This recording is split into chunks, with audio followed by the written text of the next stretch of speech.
నమస్కారం. Welcome to I dream. ధర్మ మార్గం విత్ విజిత కార్యక్రమానికి స్వాగతం.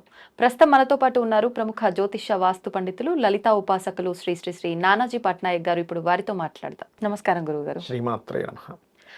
గురుగారు, మీరు ఒక నెల నుంచి 40 డేస్ 30 నుంచి 40 రోజుల మధ్య కాలంలో అనుకుంటా, గడిచిన రోజుల్లో 40 డేస్ అనుకుంటా, జలానికి సంబంధించిన విపత్తులు, యుద్ధాలు రాబోతున్నాయి అని చెప్పారు. సముద్రంలో యుద్ధాలు వచ్చే ఛాన్సెస్ ఉన్నాయి.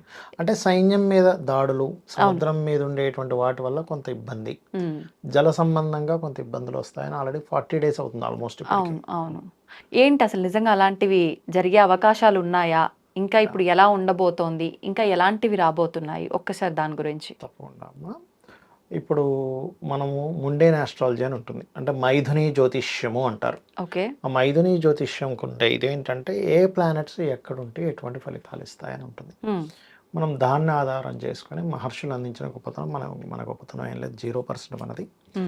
అక్కడ ఏంటంటే శాస్త్రంలో చెప్పింది ఏంటంటే కుజుడు యుద్ధానికి కారకుడు, కుజుడు గొడవలకు కారకుడు. శని మీనరాశిలో ఉన్నప్పుడు కొన్ని మత సంబంధమైన గొడవలు వస్తాయి. అందుకే ఆ రోజు అది కూడా చెప్పడం జరిగింది, కొన్ని మత సంబంధంగా ఒక జిహాద్ అని ఇట్లాంటివి ఉంటాయని. అయితే ఇక్కడ ఏంటంటే శని ఈ మీనరాశిలో 2.5 సంవత్సరాలు ఉంటాడు.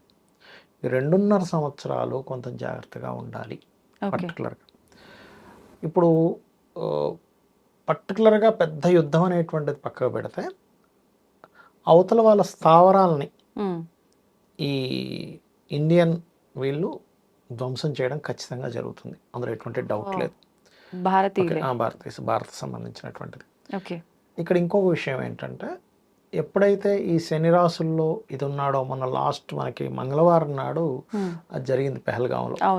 అది మంగళవారం జరిగినందుకు నేను ఒకటే చెప్తాను, హైదరాబాద్, కేరళ అండ్ సముద్ర తీరాల్లో ఉండేటువంటి వైజాగ్, ఇటు సైడ్ మనకి ఏదైతే సముద్ర తీరాలు మన ఇండియా ఉంటుందో, సముద్ర తీర ప్రదేశాలు ఏవైతే ఉంటాయో, రద్దీగా ఉండేటువంటి ప్రదేశాలు మరియు ఆధ్యాత్మిక కేంద్రాల్లోని జాగ్రత్తగా ఉండాలి. ఓకే. ఎప్పటి వరకు అండి? 2.5 సంవత్సరాలు అంటే మొన్న ఉగాది తర్వాత. కాకపోతే ఈ 2 నెలలు కాస్త ఎక్కువగా ఉంది. ఈ 2 నెలలు ఎక్కువగా ఉంది. అంటే మే జూన్ అనుకోవచ్చా? ఏప్రిల్ మే అనుకోవచ్చా? ఏప్రిల్ మే జూన్ ఈ 2-3 నెలలు అనుకోండి. ఓకే. పర్టికులర్గా ఎక్కువగా ఉంది. అలాగే అందులో పర్టికులర్గా ఈ కుజుడు కేతువు కలిసి సింహరాశిలో సంచరించబోతున్నారు నెక్స్ట్. సో దీనివల్ల ఏమవుతుందంటే కొంతమంది నాయకుల మీద, లీడర్స్ మీద, అది సీఎం లెవెల్ నుంచి పిఎం లెవెల్కి ఎవరికైనా కావచ్చు, వాళ్ళ మీద ఒక ఇది రాబోతుంది వెరీ క్లియర్లీ. ఓకే. అండ్ అలాగే ఈ కుజకేతువులు కలిసినప్పుడు ఏమవుతుందంటే సైన్యాన్ని కూడా కొన్ని దేశాలు కోల్పోవడం జరుగుతుంది. మన లాస్ట్ టైం మీరు 40 డేస్ బ్యాక్ వీడియోస్ కనుక తీసుకుంటే షేర్ మార్కెట్ డౌన్ అవుతుంది అని కూడా చెప్పాను, ఫ్లక్చువేట్ అవుద్దండి అని కూడా చెప్పాను, మన దానిలో కూడా చెప్పినట్టున్నాం. అది మీరు చూస్తున్నారు, ఇప్పుడు అది జరుగుతుంది. ఇంకొక మంచి విషయం కూడా ఇందులో ఉందండి. ఏమిటది అంటే ఇప్పుడు మనకి మీరు 1.5 year బ్యాక్ వీడియో కనుక తీసుకుంటే ముండైన్ ఆస్ట్రాలజీ క్యాలిక్యులేషన్స్ పరంగా కన్యారాశిలో కేతు వస్తున్నాడు. సో అందుకని భూములు ఆగిపోతాయి, భూముల యొక్క రిజిస్ట్రేషన్స్ కానీ భూముల ధరలు కానీ స్ట్రక్ అయిపోతాయని చెప్పాం. ఇప్పటికీ మీకు వీడియో ఉంటుంది యూట్యూబ్లో.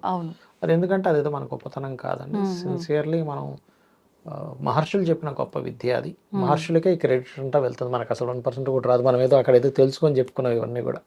కాబట్టి మహర్షుల గొప్పతనంతో ఆ కన్యారాశిలో ఎప్పుడైనా కేతు సంచారం జరిగేటప్పుడు ఇటువంటి భూములు ఆగిపోతాయి.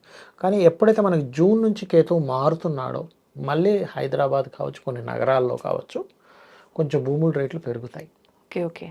ఇప్పుడు కన్యారాశి నుంచి జరిగినటువంటి కేతువు సింహరాశిలోకి ఎంటర్ అవుతాడు. సింహం ఈజ్ బంగారం, రవి సైన్ ఈజ్ బంగారం. అందుకే చూడండి, ఎవరికైనా కొంతమంది అంటుంటారు చూసారు, ఏమంటే నాకు బంగారం వచ్చి వస్తుందా, వచ్చి రాదా, నాకు బంగారం మీద డబ్బులు వస్తాయి రావా, గోల్డ్ బిజినెస్ పెట్టొచ్చా అంటే సన్ చూడాలి, సూర్య భగవానుడు ఎలా ఉన్నాడో చూడాలి. సూర్యుడు బాగుంటే గవర్నమెంట్ జాబ్స్ వస్తాయి, బంగారం మూలంగా కలిసి వస్తుంది, బంగారం కొంటే కలిసి వస్తుంది వాళ్ళకి. సన్ ఆర్ జూపిటర్, అందులో సన్ ప్రధానం. మీరు ఒక 30-40 years ఆఫ్ దీన్ని కనుక తీసుకుంటే బంగారం రేట్లను కనుక మీరు అబ్జర్వ్ చేసి చూస్తే ఇట్స్ వెరీ క్లియర్లీ ఒక కొన్ని సంవత్సరాలు 4-5 ఏళ్ళు అయితే కంప్లీట్గా తగ్గింది కూడా ఒకనొక టైంలో. అది ఎందుకు జరిగింది అంటే అప్పుడు కేతు ప్రభావం పడింది, వృషభంలో కేతు ఉన్నప్పుడు. మరి వృషభంలో ఎందుకు కేతు ఉన్నప్పుడు అవుతుంది అంటే దానికి చాలా రీజన్స్ ఉంటాయి. ఆస్ట్రాలజికల్గా చెప్పాలంటే అది 1 గంట సేపు చెప్పాలి మీకు క్లాసికల్. అట్లా వృషభంలోకి కేతు ఎంటర్ అయితే కూడా రేట్లు తగ్గుతాయి. ఇప్పుడు సింహంలోకి ఎంటర్ అయ్యాక కూడా అంటే జూన్ 1వ తేదీ నుంచి ఇప్పుడు 1,00,000 దాకా చేరుకున్నటువంటి బంగారం కొంచెం కంట్రోల్లోకి వస్తుంది ఓకే. కొద్దిగా. అంటే అది ఎట్లా అంటే ఫ్లక్చువేషన్గా వస్తుంది, అంటే ఒకటేసారి పెరుగుతున్నట్టు అనిపిస్తూ తగ్గడం. ఇప్పుడు ఈ మధ్యలో కూడా అలానే జరిగింది 1 కదా. లాక్ దాకా వెళ్ళిపోయింది కదండి అసలు. ఒక 2,000 తగ్గినట్టు తగ్గి మళ్ళీ సరాసరి 1,00,000 వచ్చేసింది. అవును, అవును. అది అట్లాంటివి కొంచెం ఉన్నాయి బంగారం విషయంలో. తగ్గే ఛాన్సెస్ ఉన్నాయి. ఆగే ఛాన్సెస్ ఉన్నాయి. ఇప్పుడు ఏంటంటే అసలు జస్ట్ ఒక 6 months బ్యాక్ తీసుకుంటే 70K ఉండేది. అవును. అసలు 3 నెలల్లో 30,000 పెరగడం మరి ఘోరంగా ఎప్పుడు లేదనుకుంటా ఇలా. అసలు ఎప్పుడు ఒక 10,000 మహా అయితే వ్యత్యాసం ఏమో గానీ ఇంత టూ మచ్ ఎప్పుడు పెరగలేదు. ఇది ఎందుకు జరుగుతుంది అది అంటే గురువు వెరీ క్లియర్లీ వృషభంలో ఉండడం వల్ల. నేను మీకు కింద ఒక పాయింట్ చెప్పాను, వృషభంలో కేతు ఉన్నప్పుడు తగ్గిందండి అన్న. గురువు ఉంటే పెరుగుతుంది ఎప్పుడు కూడా వృషభంలో. అలాగే ఆ గురువు సింహంలోకి వచ్చినప్పుడు కూడా పెరుగుతుంది ఒక 3 years తర్వాత మళ్ళీ విపరీతంగా 2-3 years తర్వాత 2 years తర్వాత మళ్ళీ. అంటే సుమారు 2028 అంటే ఈ 1.5 year లో కేతు ఇక్కడ ఉంటాడు కదా, సింహంలో ఉంటాడు కదా, అక్కడ స్ట్రక్ అవుతుంది. ఇది ఎందుకు చెప్తున్నానంటే కొంతమంది పాపం ప్లాన్ చేసుకుంటారు, ఇన్వెస్ట్మెంట్ చేసే వాళ్ళు ఉంటారు, ఇంకా పెరుగుతుందేమో డబ్బులను తీసుకెళ్ళి అక్కడ పెట్టే వాళ్ళు ఉంటారు. అందుకని వాళ్ళు ప్లాన్ చేసుకోవడానికి ఇది బ్రహ్మాండంగా పనిచేస్తుంది. సో అక్కడ ఆగుతుంది. భూముల రేట్లు మాత్రం పెరుగుతాయి, కొంచెం మూమెంట్ వస్తుంది. మరి విపరీతంగా ఒకటేసారి 1,00,000 కోటి అవ్వకపోయినా కొంత మూమెంట్, కొంత రిజిస్ట్రేషన్స్ అవ్వడం, అమ్మయ్య ఇక్కడ కొంచెం అమ్ముడుపోతున్నాయి అనుకోవడం. ఎందుకంటే రియల్ ఎస్టేట్ కనుక ఆగిపోతే చాలా ఆగిపోతాయి. అవునవును. రియల్ ఎస్టేట్ నడుస్తూ ఉంటాయి, 4 డబ్బులు వస్తూ ఉంటాయి ప్రతి ఒక్కరికి కూడా, చాలా అంటే చాలా ఆగిపోతుంటాయి. సో ఆ ఇది అనేటువంటిది ఉంది.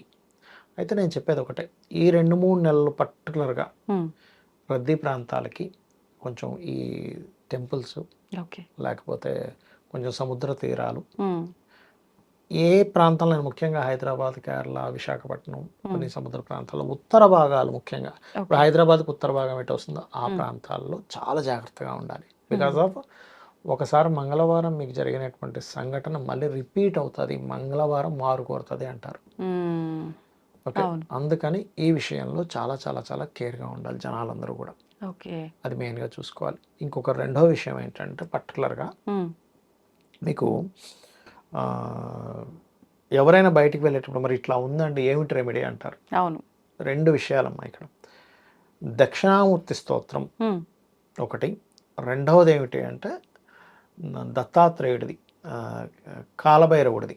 దక్షిణామూర్తి అండ్ కాలభైరవ స్తోత్రాలు కనుక చదువుకుంటే మనకి తెలియకుండా మనం ఆపద నుంచి బయటకు వచ్చేస్తాం, తెలియకుండా ఆ ప్రాంతాన్ని వెళ్ళిన వాళ్ళు వెనక్కి వచ్చేస్తాం. ఎందుకు అంటే మన బుద్ధి అలా అవుతుంది. ఈ 2.5 సంవత్సరాలు శని ఎప్పుడైతే మీనరాశిలో ఉంటూ ధనస్సును చూస్తూ ఉంటాడో ఇక్కడ జరిగేటువంటి విషయాలు ఏంటంటే ఈ ఆటిజం కేసెస్ పెరుగుతాయి, బ్రెయిన్కి సంబంధించిన కేసెస్ ఎక్కువగా పెరుగుతాయి. ఎందుకంటే బ్రెయిన్ ఈజ్ గురువు, జూపిటర్. మనం అందుకే గత వీడియోలో కూడా చెప్పుకున్నాం, మనం ఆ గురువారం చెప్పుకున్నాం, ముందు చెప్పుకున్నాం గుర్తుంది 1 month బ్యాక్. ఈ పీఠాధిపతులు కొంచెం పెద్దవాళ్ళకి ముప్పు ఉందండి, ఇబ్బంది ఉందండి అని చెప్పాను. అలాగే CM-PM లెవెల్లో ఉన్న వాళ్ళు కూడా ఈ కేతు సింహరాశిలోకి వెళ్తున్నందుకు కొంచెం ఆ స్థాయిలో ఉండే వాళ్ళకి కూడా కొన్ని మార్పులు ఉన్నాయి. ఉగాది పంచాంగ శ్రవణం సమయంలో మాట్లాడుకున్నాం ఇవి. ఈ జల ప్రళయాలు వస్తాయి, కొంచెం ఈ నేవీ వాళ్ళ మీద ఇవన్నీ ఉన్నాయని చెప్పుకున్నాం. అందుకని నేను చెప్పేది ఒకటే, అందరూ కూడా దక్షిణామూర్తి స్తోత్రం కనుక చేసుకుంటే శని యొక్క మీనరాశి మీద ఉండే శని ప్రభావం తగ్గుతుంది. ఈ కోర్ట్లు లా ఇదంతా కూడా గురువే, దాని మీద శని ప్రభావం ఉన్నందుకు అసలు ఒకటి ఊహిస్తే ఒకటి జరుగుతూ ఉంటుంది తీర్పు. అంటే అసలు అయ్యో ఏంటి తీర్పు ఇలా ఇచ్చింది ఆ కోర్టు, మనం అంచనా వేయనటువంటిది, ఊహకు అందనటువంటి తీర్పులు వస్తూ ఉంటాయి పర్టికులర్గా. అలాగే ఇందాక నేను చెప్పినట్టుగా పర్టికులర్గా ఇవి జరుగుతున్నాయి కాబట్టి ఈ నరమేధ సంబంధంగా ఉండేటువంటివన్నీ కూడా ఒక 2.5 సంవత్సరాల్లో, అందులో ముఖ్యంగా ఈ 2-3 నెలలు ఎక్కువ ఉన్నాయి.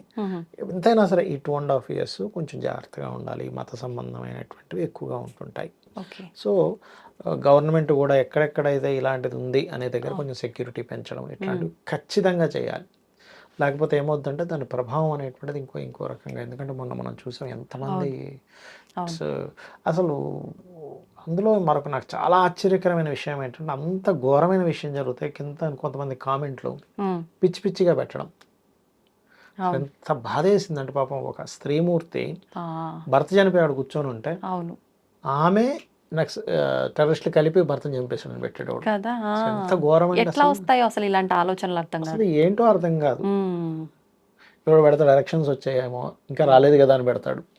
సంబంధం లేకుండా. పాపం వాళ్ళు ఎంత బాధపడుతున్నారు, అవును. ఏమిటి జనాలు ఇట్లా తయారవుతున్నారు బాబు అనిపిస్తుంది ఒక్కోసారి. అవును. అంటే వాళ్ళకు ఉండేటువంటి ఆ క్షణిక ఆనందం కోసం ఆ, అవతల వాళ్ళు ఏమనుకుంటారు, ఇప్పుడు చనిపోయిన వాళ్ళు ఎవరైనా వాళ్ళు చూసారు అనుకోండి, వాళ్ళకి ఎంత బాధేస్తుంది అసలు. అవును.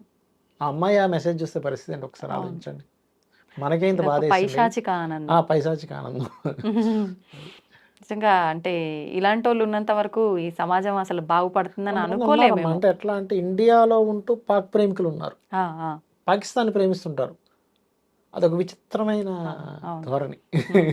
అదే మొత్తానికైతే కొన్ని రకాల ఇబ్బందులు ఉన్నాయి. మనం జాగ్రత్తగా ఉండాలి అని అంటే మీరు చెప్పినట్టుగా యా, దక్షిణామూర్తి స్తోత్రము, కాలభైరవ అష్టకము చేసుకోవాలి చేసుకుంటే ఎగ్జాక్ట్లీ. కొంచెం ఫలితం ఉంటుంది. దిగంబర దిగంబర శ్రీపాద వల్లభ దిగంబర అనుకున్నా సరిపోతుంది. ఓకే. ధన్యవాదాలండి. శ్రీమాత్రే నమః.